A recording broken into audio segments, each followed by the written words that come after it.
I feel like I was fairly knowledgeable about technology before entering into ECMP 355. I'd used many different tools including Prezi, Animoto, VoiceThread, Wikispaces, and Blogmeister, as well as many others. However, I knew that going into this class I was going to learn so much more, and that's exactly what happened. The biggest and most constant tool I've used this semester would have to be WordPress, which is the site I've been using for doing blogging. I've come to realize that blogging is a great way to reflect and that it definitely allows for personal growth. As a result of blogging, I've been using the tool Google Reader, which is a great way to view many blogs at once without taking the time to go to each blog site individually. Another Google site I've started using is Google Docs. I like the fact that your documents are stored online, and as a result, you can view them and work on them from any computer as long as it has an internet connection. I also like the spreadsheet feature that can be found in Google Docs. It's a great idea for doing online marking that makes it easy. There are a number of tools I used for completing the tech tasks we had to do this semester. One of them was Aviary Phoenix, which is an image editor. I used it for completing tech task number 4, which you can see here, my dreamer slide in a message. It's really easy to use, and I think it would be a perfect tool to use in the classroom just because it is so easy. Another one of the tools I used to complete our tech task, probably my favorite, was Aviary Mina. It's an audio editor, and I used it for tech task number 7 when we did the podcasts. It looks a little something like this when you bring it up, and it's really easy to use, really fun to use. Again, I said it's probably my favorite, and it's definitely something I would use in the classroom just because it is so easy and fun to use. Another thing I really like about Aviary is that other than these 2 tools I've tried, there are a bunch of other ones, which I haven't had the chance to try yet, but I'd like to just because the first 2 were so easy. Hopefully the rest are too. And as well, when you sign up for an account, all of the files that you create, no matter which of the tools you use, are all saved into just one place on your dashboard.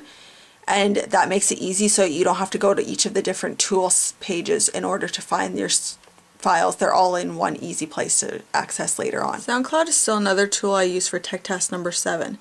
It's an online hosting platform where you can post and share audio clips, such as what was made from Aviary Mina when I did my tech task number 7. When you upload the audio, it gets saved to your account looking something like this. Here's a clip of what mine sounded like. Please sort it out and learn something. Please sort it out and learn something. Get that room someplace and relax and fresh. Still another tool I used was Windows Live Movie Maker. I used it for tech task number 5 when we had to make the Microsoft commercial. I also used it for this final project. As you can see, I'm in the middle of working on it right now. It's fairly easy to use, but pretty time consuming with the editing. However, I like it and definitely would use it again in the future. The only downside with this tool is that you can't put 2 audio files on at the same time. So for my MasterCard commercial that I made, I wanted to do music and audio, and what I had to do was record the music in the background while I was doing the audio. I couldn't put 2 files on at the same time. So that's one thing to keep in mind with this program. Besides those tools that I use for the tech task, there are also those that we learned about in class that I went and explored on my own.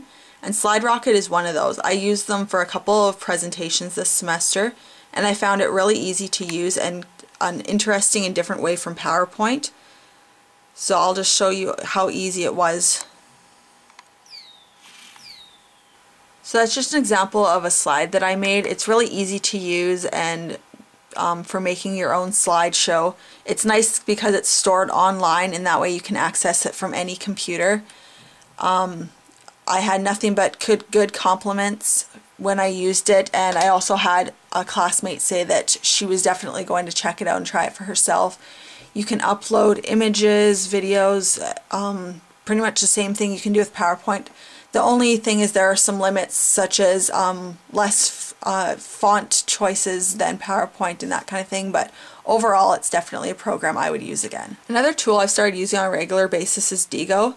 I like the fact that you can store your bookmarks online, and also that you can use tags to sort your bookmarks. So if I want to look for PDF files that I've bookmarked, I just click that tag and they're all right there for me, and I don't have to go searching for them and trying to remember what they are.